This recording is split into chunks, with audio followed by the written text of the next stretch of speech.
Hello everyone, here we'll be discussing chapter 5.5, which is the substitution rule. And here we'll learn basically a technique in order to integrate certain functions that are otherwise really difficult to find the antiderivatives of. But first I want to start off by considering this function who we'll be taking a derivative of, and then we'll hopefully try to notice some pattern to get a handle on how we reverse what's going to happen here. Now of course, really what I want to get a handle on is the fact that when you take derivative of something like this, I'm just going to change the radical to 1/2 power, of course. When you take derivative of something like this, you need to, of course, incorporate the chain rule. So the derivative of this will be 1/2 times the inside to the negative 1/2. Inside stays the same, but then by chain rule, we multiply by derivative of the inside, which is 2x. Now in this case, the 2's cancel, notice, and you actually can rewrite this as x over the square root of 1 plus x squared. So this tells us a few things. This actually first off tells us that the integral of x over radical 1 plus x squared dx is equal to the original guy. So that's the square root of 1 plus x squared, and then plus a constant, of course. So that's kind of nice that we can see that, but how do we actually go about solving this integral? It may not be super clear yet. But notice that in finding derivative of this, we use chain rule. But what came out of chain rule was this x. So when we look at this fraction, we may think, well, this x looks kind of funny. But where did the x come from? Okay, so really 2x came from the chain rule. But that ended up canceling with this. As it turns out, a constant multiple doesn't really make too much of a difference. Really, this x is a constant multiple of the derivative of the inside. So the fact that we have some form of the derivative of the inside coming about here, then we can actually try to use that as a kind of technique to, or at least some recognition kind of, to somewhat integrate this based on that idea. And I know it sounds kind of funny, but really this is derivative, or let me say constant multiple of the derivative of the inside here. So that's an idea we'll kind of take a look at as we kind of move on and kind of see more of the actual substitution rule, but just an idea to keep in mind. Now I'll read the substitution rule and then we'll kind of look back at this example. Maybe we'll be able to get a better handle on it. But let's see. So it says if u is equal to g of x is a differentiable function with range I, so some interval I, such that f is continuous on the interval, then this must be true. So there's some detail here as far as, you need to be able to differentiate g of x or else we can't really do this. Also, f must be continuous over the range of g. So f of g is continuous basically, or else we can't really integrate it. So those details, of course, are just to make things doable. So that we can integrate f of g, multiply by g prime, and g prime is actually a thing. So with that being said, f of g of x times g prime of x dx is equal to the integral of f of u du. Now, really, it's kind of easy to see how we get the f of u part because we say u is equal to g of x.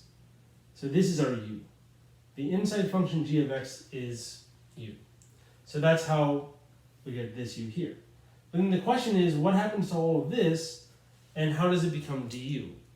Well, if we let u equal to g of x, then what is the derivative? Derivative is du over dx, which we normally write like this, of course. And with prime notation, that's just g prime of x.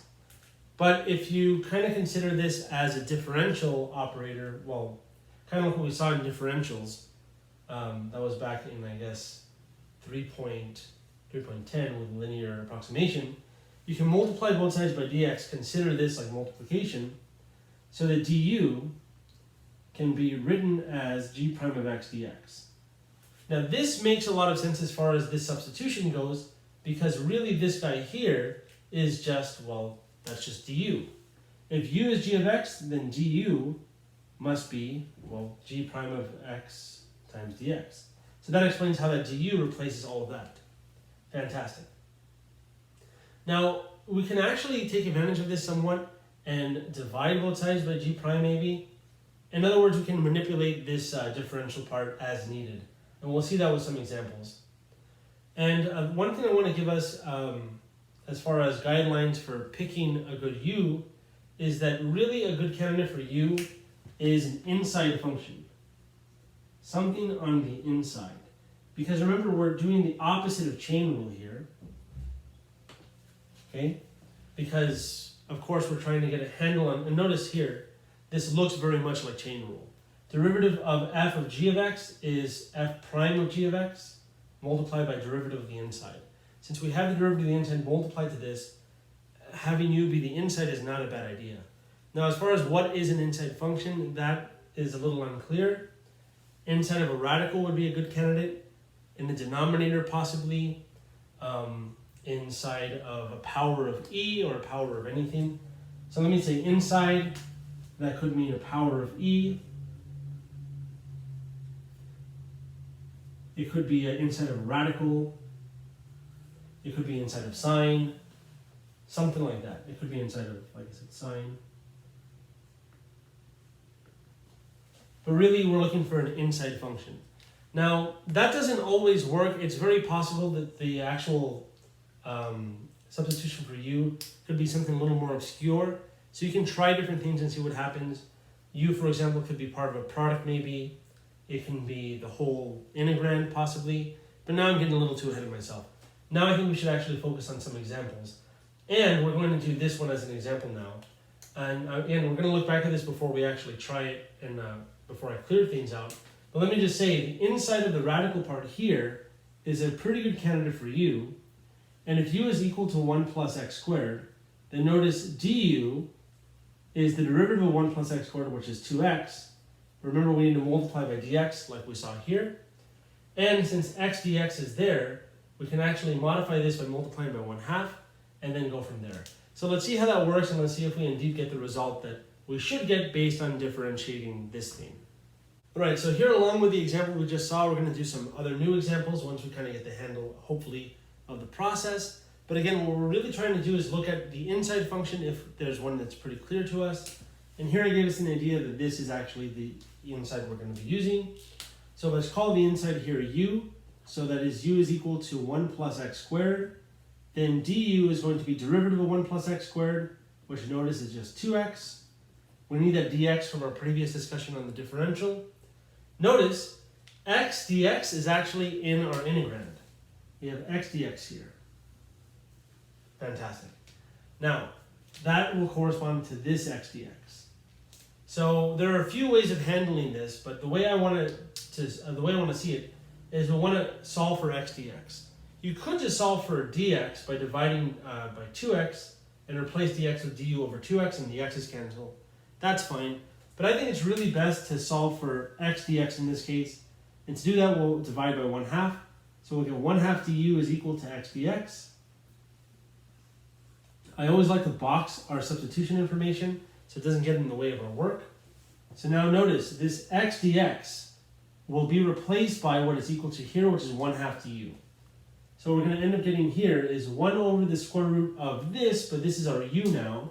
So it's 1 over radical u times 1/2 du. Now, of course, 1/2 is just a constant, so we're going to have to get used to doing what I'm about to do. I'm going to pull the 1/2 out. And very often I kind of just do that all in one shot.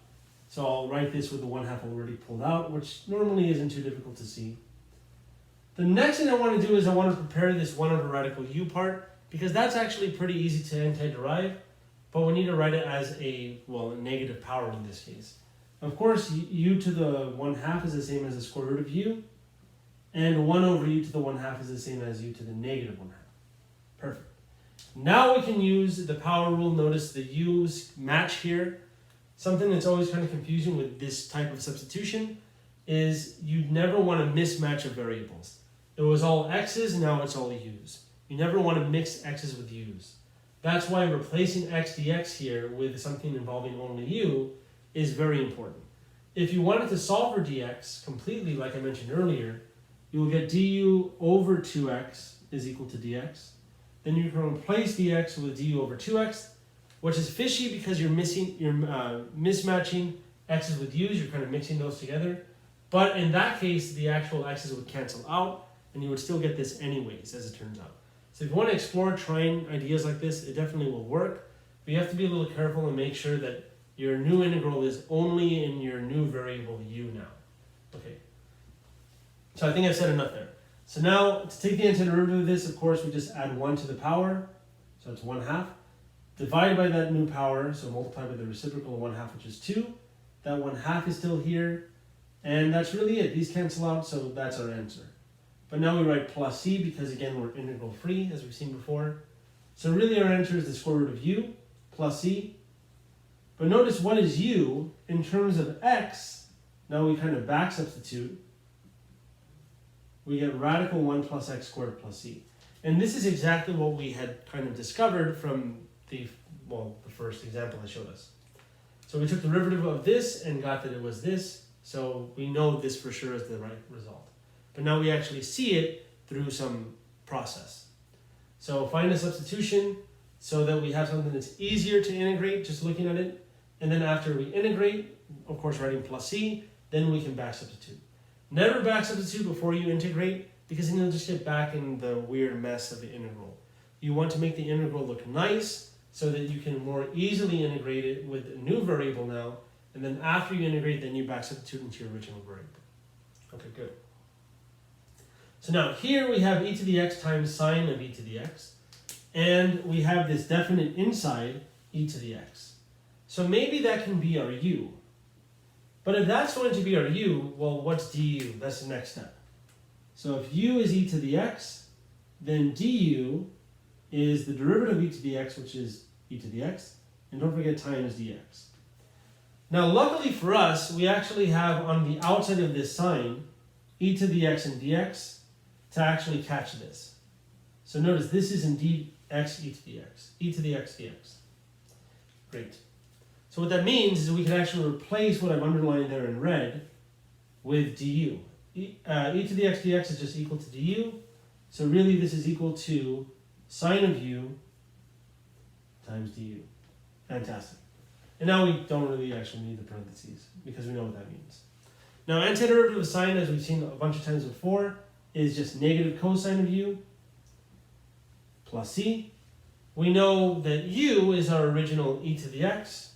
And then if you want to check by taking derivative, you certainly can. It's not very difficult. Now remember that substitution is really seen as the opposite of chain rule. It's kind of like the chain rule for antiderivatives, or integrals, I guess you can say. So with that being said, when you check your work, expect to use chain rule when checking. So notice derivative of negative cosine is double negative sine of the same inside times derivative of the inside. So you indeed get this back, actually. And then c, of course, goes to 0 like always. All right, so now we have a kind of different one where the inside isn't super obvious at first, but based on the guidelines I gave you, I said an inside would be something like a power of e. So in this case, 3x would be the actual u we're going to be using here. And notice you don't have to use u, you can use t or any other variable you want. But normally we use u. In fact, very often this method is known as u substitution. So instead of substitution rule, some people just call it u sub or u substitution. So u is going to be the power, which is 3x. Then du is derivative of 3x, which is 3. Don't forget dx. Now here we don't have a 3 in front, so we can't replace 3dx with just u. We have to divide by 3 here. So that means 1/3 du would be equal to dx. So the dx is replaced with 1/3 du. And I'm going to do what I said I would do here. I'm going to pull out the constant. So this integrand, e to the 3x, is now e to the u. Dx is replaced with 1/3 du, but the 1/3 is a constant, so I'll pull it out of the integral, like that. That's just something I try to make a habit of, because it makes things move along a little more quickly. Now the antiderivative of e to the u du is just e to the u. Times the 1/3, and then write plus c after the fact. Now what can get a little confusing, and I may have mentioned this before, is that if you consider this integral, indefinite integral, as e to the u plus c, then you may think, oh, what if we distribute the 1/3 and then we get 1/3 e to the u plus c over 3? Well, it actually ends up being the same because c is just some arbitrary constant. c over 3 is another constant. It's just your constant divided by 3. That's what I call this constant. So it gets a little weird at some point, but we just kind of say that constant times a constant is a constant and just mesh it together as a big C at the end. So in reality, the big takeaway there is just to write plus C at the very end after taking the antiderivative and attaching any constant multiples to that antiderivative. Okay. But now, of course, we have to back substitute. This is not an acceptable answer because our original variable was x, so we need to write our answer in terms of that variable x. So this is really just 1/3 e to the 3x plus c. Awesome. And in fact, you know what? We can check this, of course, and it will, of course, use chain rule. Derivative of this is 1/3 times the derivative of e to the 3x. Derivative of e to the 3x by chain rule is itself times derivative of the inside, which is 3. That cancels the 1/3 and you get indeed back e to the 3x. Great. And this is kind of a quick little thing you can use every now and then. If you want to take the antiderivative of e to something times x, it's itself divided by that something. And that idea actually holds not just for e, but for anything of a linear function. For sine of a linear function, for instance. So like sine of 2x, its antiderivative would be negative cosine of 2x, but you would divide by 2 on the outside. So that's kind of like incorporating the opposite of chain rule. But then again, that idea only really works when it's a constant. Otherwise, you have to be a little careful because you may get things that cancel out like this. Of course, seeing more examples only helps. But before we move on to the next example, I want to show something a little different. It will actually involve definite integrals, and there's actually 2 ways of going about it. So let's take a look at that right now. All right, so this is the substitution rule for definite integrals, and it basically says that, notice this actually looks exactly the same, only with limits now. So what this really says is that we can actually change the limits to our new variable u. So this dx is kind of really what's going on. This dx here tells us that these are actually x limits. So we shouldn't be confused because these x limits, if we keep the limits the same, since we're changing to u, even the limits must actually change to u. We didn't see that before because we dealt with integrals that didn't have limits, but now dealing with integrals with limits, that's something you actually have to do as well. Make sure your limits are also u values now. So how do we change these to u limits now? We basically just plug them into u. And here remember that u is equal to g of x. That's our inside in this case. This is our u. So that means that when x is a, u is g of a, and when x is b, u is g of b, because u is equal to g of x. So basically we need to ask the question, what is u when x is whatever?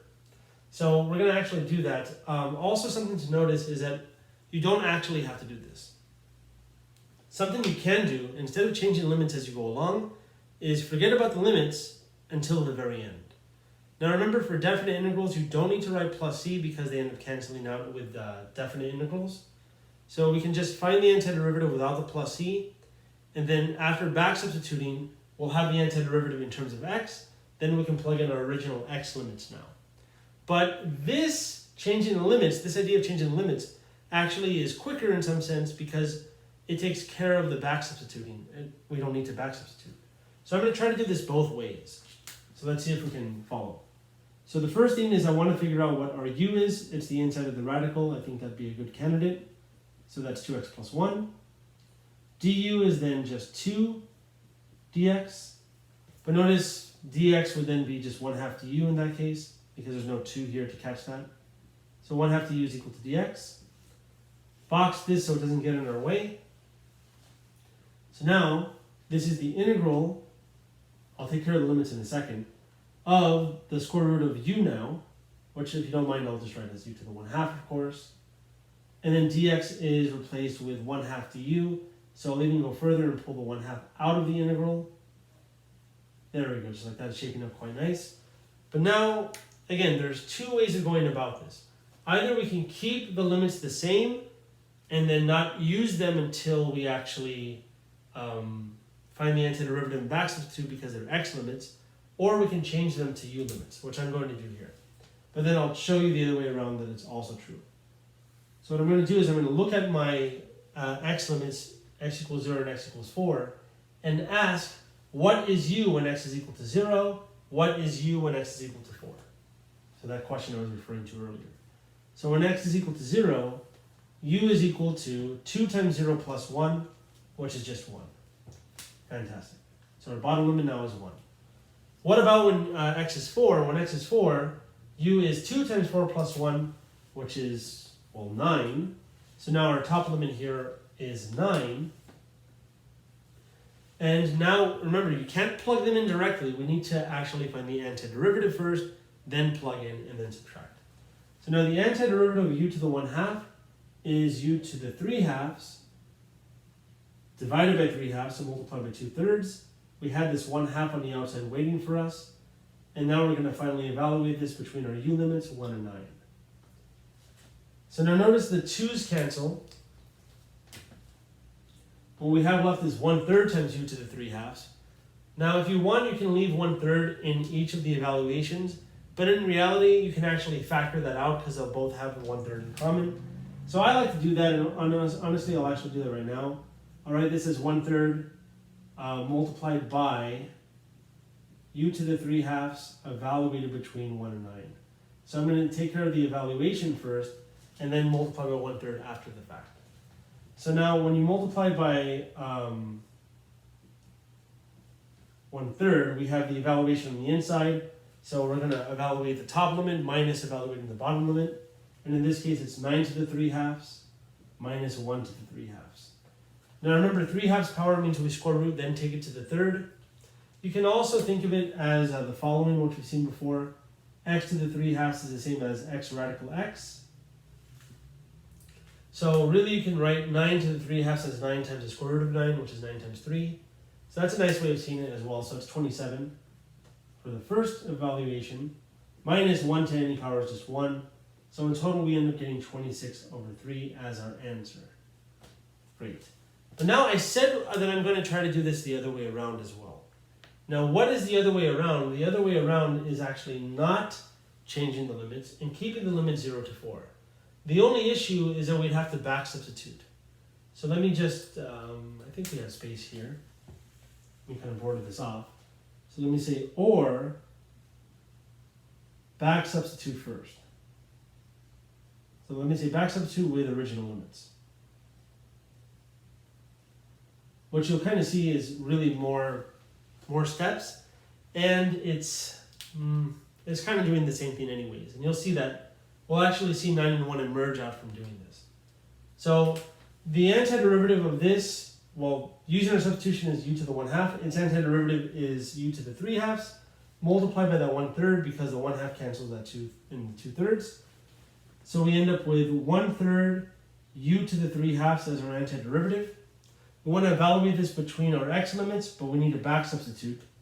So in order to evaluate this between the limits x equals 0 and x equals 4, we must first back substitute this as 1/3 u, which was 2x plus 1, to the 3/2.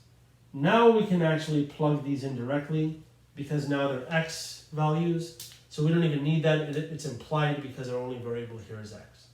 So now when you plug in the first value, I'm going to, again, keep the 1/3 on the outside. Well, when we do our first evaluation, what do we get? Well, we get 4 times 2 plus 1, so that's going to be 8 plus 1, which is 9, to the 3/2. Minus, when you plug in 0, we get 0 plus 1, which is 1 to the 3/2. So notice we get exactly the same thing we got here. And we're still plugging 4 and 0 in to the inside regardless. So we're still actually, believe it or not, this way, we're still actually changing the limits, just kind of in a different way. Now, I know that a lot of people are going to like this and want to do this because they want to follow a specific procedure instead of kind of changing things along too much. And I know that may sound weird to some, but if you're thinking that way, that you kind of like doing this, I don't blame you, because I was kind of the same way as a student. I would just do things a long way so I can get used to it and see the systematic process, basically. And it's not a bad idea to do that, but after a while, you'll notice that this is really the way to go. Because you're doing it anyways, why back substitute? There's no point. Plug this in, and then we're just kind of doing this in our head instead of writing, because we'll write too much. Now at this point I'm not going to continue because I already did the work here. We'll end up with the same answer, of course. So let's take a look at a few more examples right now, and that's really going to be the end for 5.5. Right, so we have some pretty full examples here. This one is a little funny. I actually left it like this on purpose. There's actually a typo here. I'll talk about that in a moment, and I'll explain how we can kind of tell what's going on as far as if there's a problem with this or not. And I'll rewrite it so that it is doable, and then we'll do it. But anyways, let's kind of continue in order here. So first off, we want to figure out what our u is going to be, because this looks pretty undoable otherwise. And the only real technique I've shown you that's kind of a new advanced technique to us is u substitution. And of course we're going to use that here. So I want to let something be u. The inside of ln is x. Letting x be u is a terrible idea because then du is equal to dx. Basically it's just replacing all x's with u's and you get the same integral anyways. So there's nothing new there. Our denominator is also x, so that's not good. Let's try ln of x. That's kind of the only other thing we have really to work with. So if u is equal to ln of x, then what is du? It's the antiderivative of ln of x. Sorry, the derivative of ln of x, I meant to say, which is 1 over x dx. And this is actually really good. This is actually, I think that's all we really need. And the way I kind of know that is because even though it doesn't really seem like it, this is actually 1 over x times ln of x. So this right here, this dx and the x in the denominator really is a 1 over x dx. So that will be replaced by du actually. Good. So that means this is the integral from something to something, I'll change the limits in a moment, of ln of x, which is now u, and then the 1 over x times dx is replaced with du. Perfect. And now we'll change the limits by, of course, plugging them into our u. So when x is 1, u is what? When x is e, u is what? Well, ln of 1 is 0, so u will be 0 here. And ln of e is 1, so it's 1 here. And the antiderivative of u to the 1 is 1/2 u squared. Evaluating this between 0 and 1 is just, well, 1/2. That I think is pretty simple to see because we'll have 1/2 times the quantity 1 squared minus 0 squared, which is just going to be 1/2 times 1 anyways. So the answer here is 1/2. Now if you actually want to back substitute to find the general antiderivative, just to be sure, it's 1/2 ln squared, and you can check by taking derivative of that. And indeed it's true that 1/2 of ln of x quantity squared has derivative by chain rule 1/2 times 2 times ln of x to the 1 times derivative of the inside ln of x, which is 1 over x. These cancel and we indeed get the integrand ln of x over x. Awesome. So that's checking by back substituting into our thing before we evaluated. And yeah, that's really all it is. So now here for this one's kind of funny because our substitution will need a little more than what we have. And it's our first instance of seeing that. I like to describe this as kind of turning the radical inside out, but you'll see what I mean as we go. So the guideline I gave you is that we want the inside of x minus 1 to be our u, so we'll actually try that here.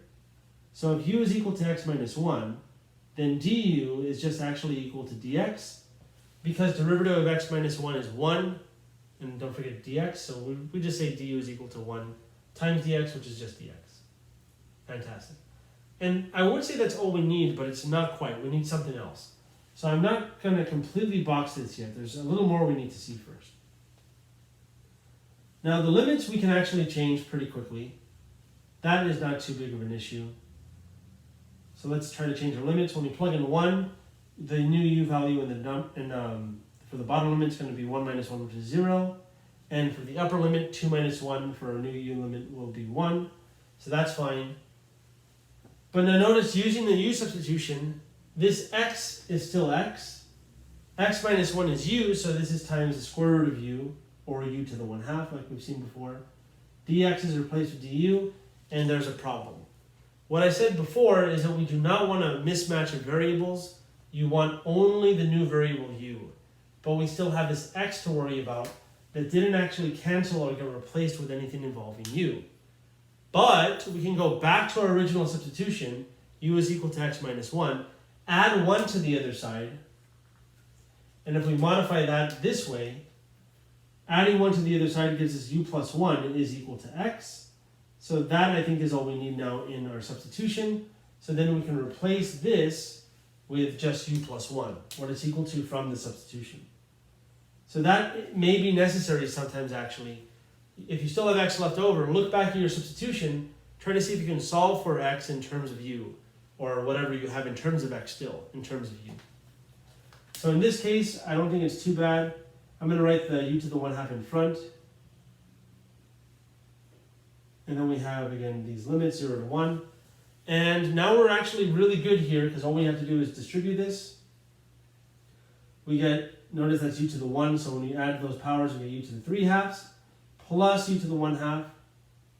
And this is still in the integral from 0 to 1. We haven't found the antiderivative yet. We're so close, though. Antiderivative of u to the 3/2 is u to the 5/2, divided by 5/2 and multiplied by the reciprocal, plus antiderivative of u to the 1/2 is u to the 3/2, divided by 3/2 and multiplied by the reciprocal. Now we can evaluate between our new u limits, 0 and 1.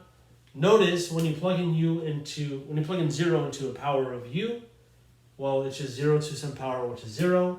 So the second evaluation will just be a big minus 0. And when we plug in 1 to any power is just 1, so we just get the coefficients here. So in fact, really all we have is just 2/5 plus 2/3. And if we quickly add these, we can get 6 plus 10, which is 16 over 15. And that doesn't reduce. I guess you can write it as a mixed number, 1 and 1/15, but I'm just going to leave it like that. So that was a pretty good example. That can possibly happen sometimes. This one was a good example too, because we did not really have a definite inside, so we kind of had to try different things and think about it for a little bit. And we also saw the possibility of x being u that you never want to actually try. You can try it on your own maybe to kind of see what I mean. It's useless. You'll get the same thing just with u's instead of x's. Awesome. This one. So first off, there's a typo here, and the typo is in the limits. So we can only really find a definite integral if we have a continuous function. And tangent isn't actually continuous. There are horizontal asymptotes kind of everywhere at pi over 2, 3 pi over 2, negative pi over 2, any odd multiple of pi over 2 basically. So since pi over 2 is in between 0 and pi, it's not really allowed. So I'm actually going to change this for something else. I was going to put pi over 2, but that's even iffy, so I'll write pi over 4. Because in between 0 and pi over 4, this function is not discontinuous, it's continuous actually.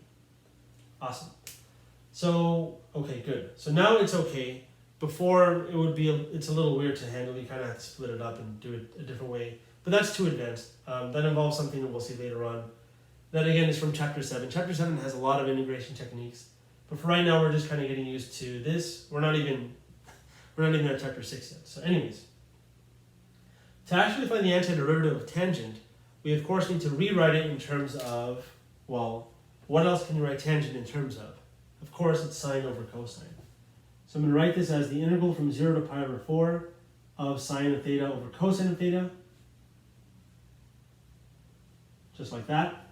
Now, a good candidate for u would be a denominator, like I mentioned before. I didn't write that down in our guidelines, but that actually is a good candidate sometimes. And in this case, it's a perfect candidate, because if this is u, then what is its derivative? Its derivative, notice, is cosine. Well, cosine has derivative of sine, negative sine actually. But since the numerator here is sine, that's a constant multiple of the derivative of the bottom. So this is a good way, a good way to go kind of. So let's try it out. Let's see what happens. So writing it off to the side only helps. So if u is equal to cosine of theta, then du is derivative of cosine, which is negative sine of theta. Don't forget the d theta. And this is so close to being that sine of theta d theta, we're just off by a negative sign. So we can replace this with a negative du, but we have to divide by negative first. So it's going to be negative du is equal to sine of theta d theta, just like that. So this is all we need for our substitution, so I'll box that up so it doesn't get in our way anymore. Speaking of which, let me border this off so that doesn't get in our way. So let's see. So sine of theta d theta is negative du. The negative is a constant. I'll pull it out. So we get negative integral of something to something. So I'll change the limits in a moment. And we have 1 over u du. Now remember that the antiderivative of 1 over u, you can't use the power rule on because its power is negative 1. If you add 1 to the power, you get 0, and you can't divide by 0, so the power rule is not applicable. Instead, we have to use that natural log rule. So this antiderivative is actually going to be ln of absolute value of u evaluated between our new limits. So now let's actually find the limits. It's not too terrible. We'll have to plug in 0 and pi over 4 into cosine. Cosine evaluated at 0 is 1. Cosine evaluated at pi over 4 is radical 2 over 2. So this is 1 and radical 2 over 2. So we'll plug these in and see what we get. And we're practically done here. Yeah, let's see if we can. Well, let's just see what happens. So we get ln of radical 2 over 2 minus ln of 1. Notice we don't need absolute values here because what we're plugging in, they're both positive actually. So we don't need the absolute value because absolute value of positive number is itself. And notice ln of 1 is 0. So really we just have this as being our answer. Now there is a way you can write this using natural log properties, which I'll kind of show you off to the side. So let me say ln of radical 2 over 2 can be written as ln of radical 2 minus ln of 2. And even further, since radical 2 is 2 to the 1/2, you can bring the power out using the power rule of logarithms. Like this. So it's 1/2 ln of 2 minus ln of 2. But notice 1/2 minus 1 is negative 1/2. So really this is negative 1/2 ln of 2. Like that. So it's another way of writing this answer. And that isn't too surprising because remember that radical 2 over 2 is just 1 over radical 2 but rationalized. That's exactly what this says because the negative 1/2 power, if you bring it in as a power that is, 2 to the negative 1/2 is indeed 1 over radical 2. So if you unrationalize it and bring the negative 1/2 power out, you get this anyways. Awesome. So there we go. Now I kind of want to talk real quickly about what would happen if we had let this be pi. If this was pi and we continued as normal, then, well, first off, continuing would actually be a false thing to do because of those details of the substitution rule that I gave you earlier. F needs to be continuous in the range of g of x. Basically, tangent isn't continuous in this interval. That actually doesn't really have to do with the substitution rule necessarily. It has more to do with the definite integral. Because the definite integral is only a thing, like it's only defined when we actually have a continuous function. I mean, it could be, it could have like jump discontinuities, but things like asymptotes, infinite discontinuities, it gets weird. But if we were just to let this be pi and try to see what happens, well, if it's 0 to pi, plugging in 0 gives you 1. Plugging in pi would give you negative 1. So if this top guy was negative 1, then notice that we would have ln of negative 1 minus ln of 1. It's in absolute values actually though. So ln of absolute value negative 1 is ln of 1, and we actually would get 0 in that case. And if you want, I won't actually do it here, but if you want, you can graph tangent of theta and look from 0 to pi. You'll see some symmetry because you'll have the vertical asymptote in the middle. So those areas kind of cancel each other out. So it's only natural that the answer would be 0. But it's a little weird because since you're passing through a vertical asymptote, it's not necessarily totally true. So we try to avoid those kinds of situations as much as possible. So with that being said, that won't be a problem you'll really be seeing at all. If you do see something like that, it'll probably be a really conceptual question as far as it'll ask you what's wrong with this integral and stuff like that. But if it's just an integral where it says solve this and there's a problem somewhere and you don't see it and you just get an answer in the end, then you may have done something wrong along the way without realizing it because the problem wasn't set up correctly. So try not to expect that to happen. I'm just letting you know those things are out there in the wild. And I want to take a look at one last thing before we finish 5.5 now. Right, so the last thing I wanted to talk about finally is something involving even and odd functions. So let us first recall what even and odd functions are. An even function is a function such that f of negative x is equal to f of x for all x, and f of negative x is equal to negative f of x for all x for odd. So for even, the negative goes away. For odd, the negative comes out. Now the reason why the names even and odd are used is to do with powers. So if you think of an odd power, taking a negative number to an odd power, you'll have an odd amount of negatives, so the negative comes out, just like it does here. For an even power, you can think about it, the negative goes away.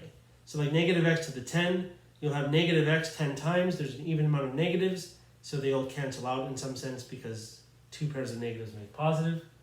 And yeah, so we end up just getting the negative disappearing. Now, what this says as far as the graph would go is that an even function would have this so-called y-axis symmetry, so it would be symmetric about the y-axis, where an odd function would have what is called origin symmetry. So to be symmetric about the origin basically means that if you do a 180 rotation of this image, you get the same image. Now the reason why this is true is notice when you plug in x, you get some value, and when you plug in a negative value for x, you get the opposite value. So these values will be negatives of each other. One's going to be a, one's going to be negative a, for instance. But here, for even, if you plug in x versus plug in a negative x, it's negative, then you actually get the same value for both. So that makes sense based on the graph. Well, the graph makes sense based on this idea here. Now, some examples of even and odd functions, of course, are even and odd powers, sums of even and odd powers, even products of even and odd powers. In fact, you can actually prove that an odd function multiplied by an odd function is actually an even function. That's not too hard to prove. There are certain things like that that you can definitely get the handle of. We'll see one in a moment's time. But now let's kind of see why we want to talk about these, and it has to do with these specific types of integrals. Now I say specific because they have to be definite and the limits have to be opposites. So we're going from negative a to a of f of x dx. So let's see. It says here if f is even, then the integral from negative a to a of f of x dx is 2 times the integral from 0 to a of f of x dx. So very often people think of this as kind of a fold. We're folding the integral in half. So if you're going from a to a like this, or negative a to a, and it's actually even function, it has y-axis symmetry, then these two parts under the curve will actually be the same. So it would be the same as just going from the midpoint 0 to a, and then multiplying that result by 2 because these two areas would be the same. That's basically why this is true. Okay, now as far as why this is true for odd, so let's read it now. It says the integral from negative a to a of f of x dx to f of x is an odd function is just a 0. Now that is actually more useful because we don't just get an integral. So things that involve even functions could have actually been done anyways. So we don't actually have to really use this ever because we'll still have to do an integral. But for this, we actually could apply this to things that we possibly can't even find the integral of, that we have no idea how to integrate. Just by recognizing the fact that the function is odd, we can just say the integral is 0 right away.